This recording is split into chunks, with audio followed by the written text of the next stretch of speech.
My name is Stephanie Luke. I grew up in Natick, and my connection to the farm goes way back beyond me to my grandfather, who I recently learned helped connect the town to the farm when it was a private farm. And then his daughter, my mom, helped set up the school programming and field trips and curriculum in I believe the 80s when the farm became a nonprofit. So when I went to school in the 90s, I came here on field trips and did all the camps in the summer. And so then as a high schooler, I volunteered and did all my volunteer hours here. And in my 20s, I volunteered at the farmers markets and I ran the Boston Marathon and fundraised for the farm for 3 years. And on and on. Yeah, now I contribute graphic design and flip pancakes at the Maple Magic.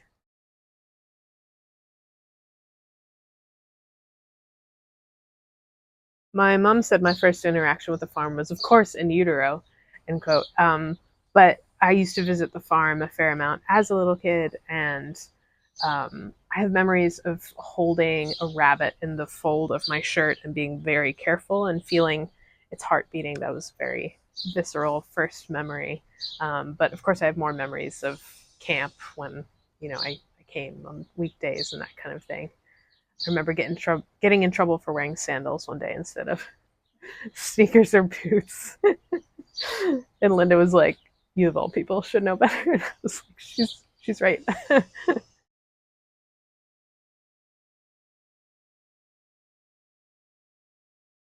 The farm means, of course, many things to me. It was one of my earliest representations of community, people that you're not related to, people working together on shared projects simply because they shared values. That was something I got to observe in a show don't tell kind of way. Um, During the camps, I got to see how animals were raised respectfully for meat, how farms worked a little bit. It was great exposure to that, and of course, where food comes from, how it's grown, and so on. So, yeah, those were my early lessons, and then as an older person, I just got to witness how one's roles could change and be different, and how I could contribute at different points in my life to, again, this big community project.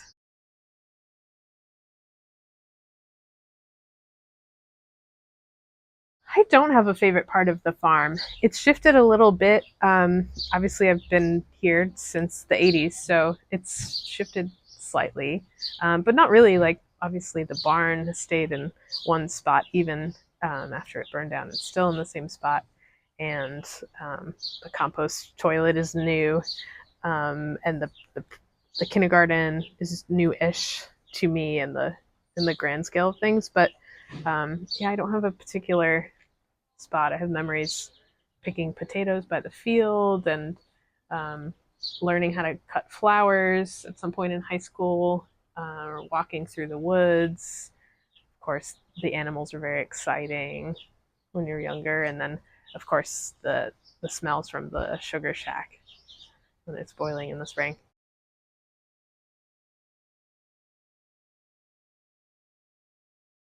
No, I don't think there is a biggest difference. I think, of course, everybody's going to answer this question differently, and you'll be able to see the ways in which it's different. But from my perspective, the core of the farm has remained. It's still a community project. Different people come and go and work on it, but ultimately, we're all working on the same project of educating the community and including the community on this project of growing food. And yeah,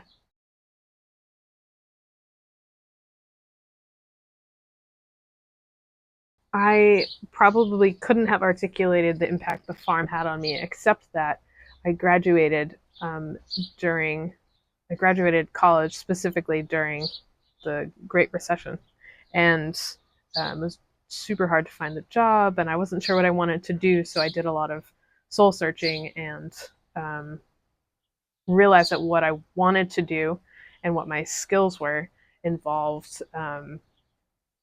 marketing and design and art. And what I wanted to focus on, my interests, was farming and community projects. And it's pretty obvious where that came from, the farm, right? So since then, I've pursued careers and jobs that involve working with small businesses, community projects, nonprofits, mostly in the sector of environmentalism, sustainability, food security, and farming. So that has been my wheelhouse, and I'm a freelancer, so call me. Um, yeah, so nowadays I do graphic design and illustration for all of those types of places that I've mentioned. Yeah, so there's a direct through line.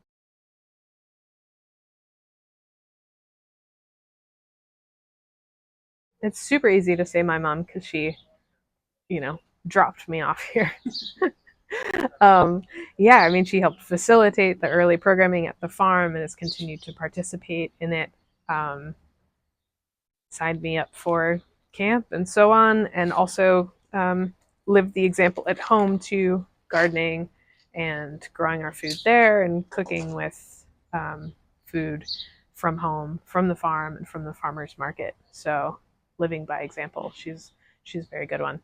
I mentioned my grandfather's contribution to the farm early on, but his wife, my grandmother, grew up on a farm as well, and um, yeah, we're a big farm family, turns out. So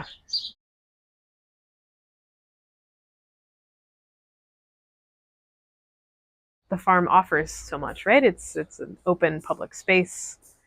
All the education I've mentioned, um, the opportunity to learn and grow, and um, the opportunity to give our young people responsibilities that they wouldn't get elsewhere in the community and other situations. I think it's just a very unique place, and I think every every town would benefit from having similar programming and a similar special space like the farm.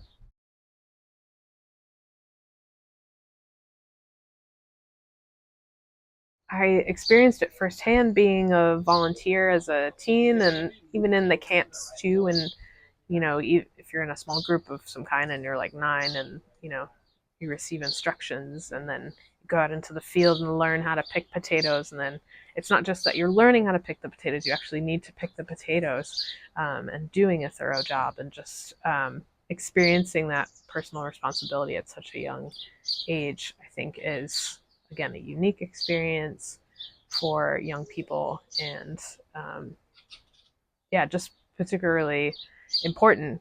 So much of childhood can be prescriptive and is coded as a learning experience, or there's like an adult who's sort of giving you instructions or is observing you the whole time. And I think the farm um, still helps people um, learn how to be themselves and, like I said, claim that personal responsibility.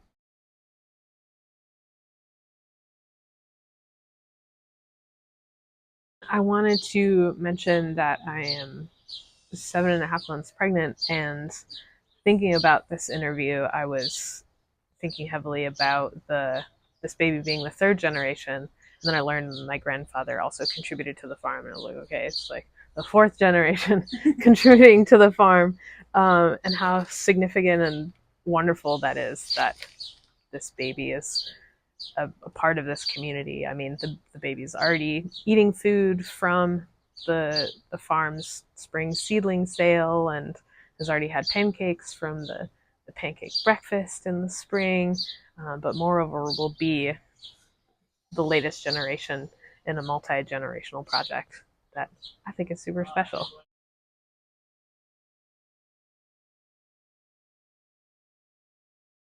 So I lived in California and Georgia for like 9.5 years. So I did Maple Magic before I left and then after I left.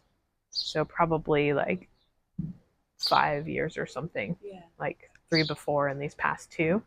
So not as impressive as my sister, who I believe has served pancakes almost every year, except for this past one.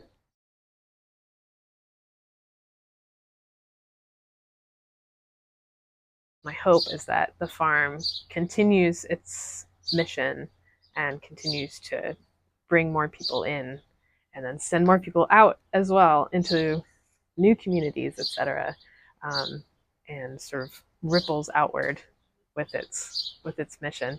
And more practically, I guess I hope it continues to be self-sufficient and sustainable as well.